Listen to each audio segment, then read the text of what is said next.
So this is going to be a Moon Knight Rising update. Spoiler free. Eric is spoiler free. It's a spoiler free review. Spoiler free review from the man, the myth himself. Eric is going to tell us what he thought about the first episode of Moon Knight. I am so nervous. I hope you didn't hate it. Because I've been going on about it incessantly for months. So I'm dying to hear. Please take the floor, Eric, and tell us what you thought about Moon Knight. Well, a couple things. First off, a little bit of a ground rule. The trailers, the stuff that we've discussed previously is on the table. I think it kind of has to be for my review as well. So, for instance, we have reviewed most of the trailers, most of the TV spots. We've actually reviewed them on the show. There was also a scene that came out. It was like a small, like maybe 1 minute scene from the show. That is in the first episode. So I am going to talk a little bit about that as well, simply because it's already out there. And we even talked about it on the show. The other thing I want to mention is I just think it's so funny, so ironic that because Dave, you are such a super fan of this, and I had no idea who Moon Knight even was until Dave brought it up as an article, for the official Retro Rogues fanzine, which, by the way, I do want to plug that just a little bit because there is that primer in the Retro Rogues fanzine, and you can get it in the easing form for free on www.davebeatty.com. I've got the link up there for you. Please check it out because the Moon Knight mania, if it's going to start happening, is going to be starting to happen very soon, I think. So a good example is what's happening right here is like, yeah, I've seen it, but Dave and Asia haven't seen it yet. They're going to watch it on Friday because of scheduling and all that kind of stuff. But I just think it's so ironic that I saw it first because this is very rare. We've had some reviews where you saw something and then, I have to kind of just sit here and just kind of, do my best because I haven't seen it. Right. But here we go. So, my initial impression is that I'm really glad that I got some background information from you.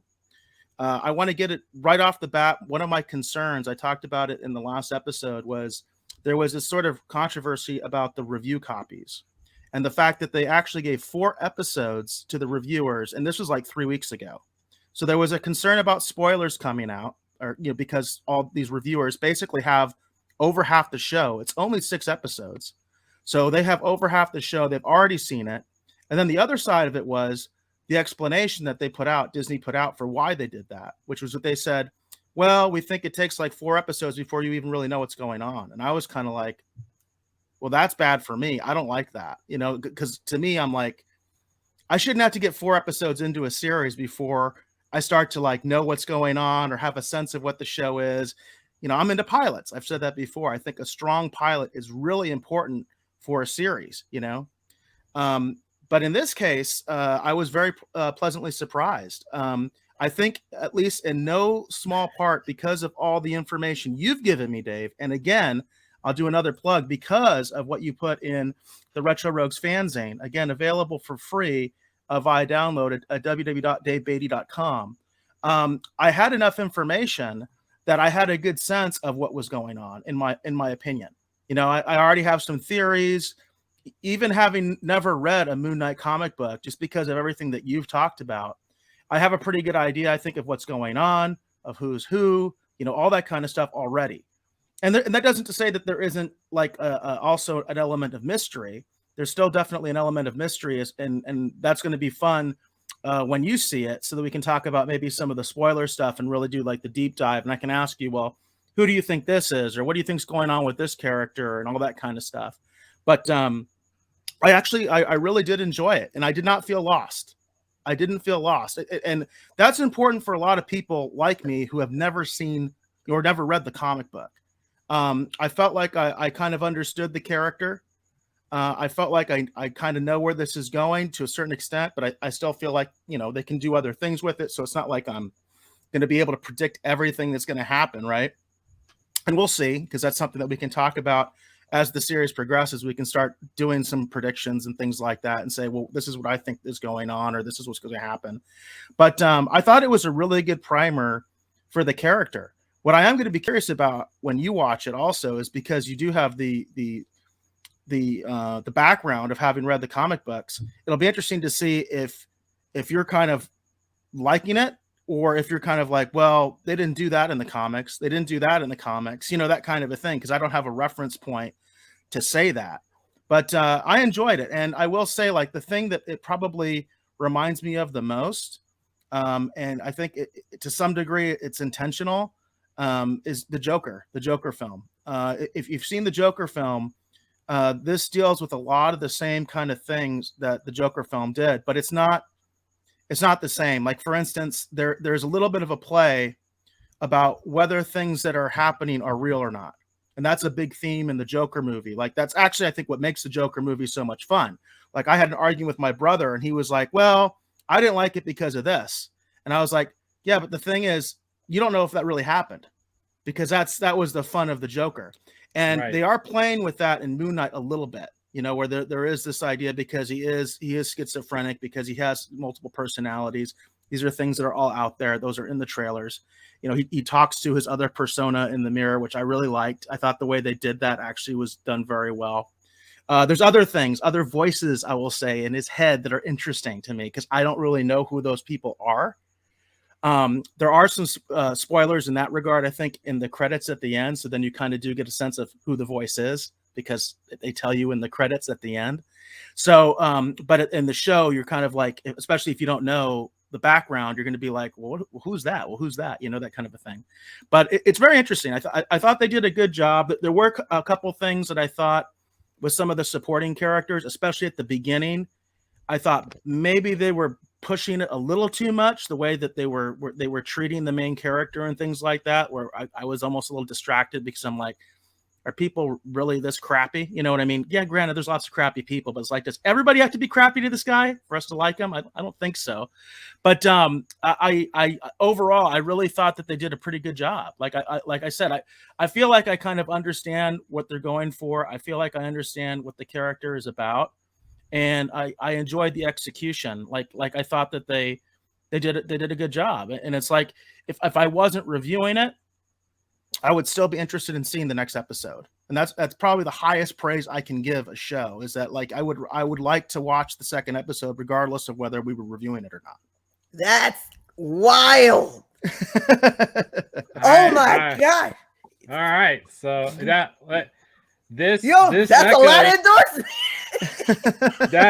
that echoes what I've been hearing from actually other people. That very much echoes what I've been hearing, that it has managed to catch people's attention, and they're genuinely curious to see and that has me excited. I can't wait to watch it on Friday. We'll do a deep dive on the next episode of the Retro Rogues Live for sure. My apologies. My schedule is just not allowing me to watch it right now. Otherwise, I would have already seen it. I was printing shirts actually for a friend actually to have in time for WonderCon. I've been busy doing all kinds of nonsense. Oh, cool. It's been insane. But I'm super excited, super crazy excited. Like I said, I've loved this character since I was a kid.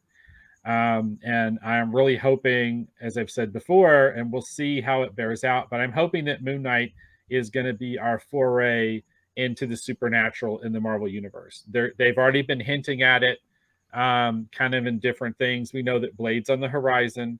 So I'm really hoping, because Moon Knight was also my introduction into the supernatural side of the Marvel Universe as well. Because when the first Moon Knight comic I wrote, which I think I have shown on the show, that has been mine since I was a little kid, and I pulled it off the spinner rack at the comic book store, was the one where Moon Knight is squaring off against Jack Russell, the Werewolf by Night. And it's like they're going head to head.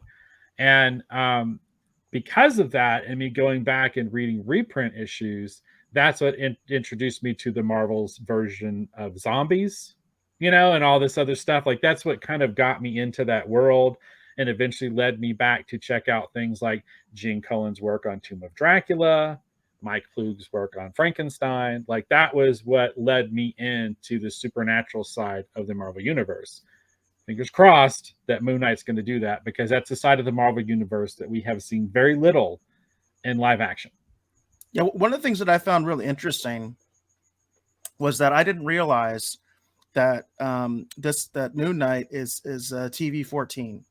I assumed it was going to be mature. In fact, I haven't been on Disney Plus since they got all the Netflix Marvel shows, you know, like Daredevil and Iron Fist and all that stuff. So what they did was now, you know, you have an option whether you want mature content or not, because those shows are mature, those Netflix shows. And so I kind of assumed that Moon Knight was going to be the same thing. In fact, I kind of assumed with the timing that was kind of one of the reasons they did it, was they were like, well, we're going to make a show that's mature. It's not. It's TV-14. And I will say this: you talked about you I think last week you kind of talked about this a little bit, about the idea of how will Moon Knight fit within the larger MCU. I'll tell you, the way it's made, it totally fits. Dad jokes and all. So good or bad. There you go. There you go. Like good, bad, or indifferent. Like however you view that, because I actually was expecting something else. I was totally expecting it to be maybe not fit in the MCU. Certainly the Netflix shows probably have more of an issue fitting the MCU than this show does. I mean, it's that they got rid of the tension quite a bit. That's good. Not to the point that it was like, I kind of felt like sometimes, like with the Falcon and the Winter Soldier, that they almost took the dad jokes too hard. Like they actually like destroyed the tension because there were so many of the humor and, you know, the dad jokes. And it wasn't like totally distracting in my mind for Moon Knight, but I was surprised. I'm surprised that it's not mature. I kind of thought that was the direction they were going. I thought that's why they're doing the remarket, you know what I mean, as far as allowing mature content on Disney Plus. But that's not the case. It definitely fits the tone of the wider MCU universe. You know, you could totally see, you know, the way it's shot, the way they talk, everything. It's like you could just plop it right in the middle of an MCU movie and it would be fine. That's awesome. Wow. I'm so wow. I know, right? That has me super excited, because the idea that we could have a Marvel movie on the horizon where Moon Knight is standing next to Spider-Man and they could have a conversation blows my mind, because that's the kind of stuff I love since I was a kid, because that's the thing that was really neat. Those comics tonally are very different, but they're all MCU. Right. So even though it seems a little out of place when Moon Knight shows up in Spider-Man, it still works. When Moon Knight shows up in Punisher, it still works. You know, even though by themselves, you wouldn't immediately think that this is an interconnected universe. So I think that's really cool. I'm really excited. I think that this version would totally work with any of those things. Like he would be fine.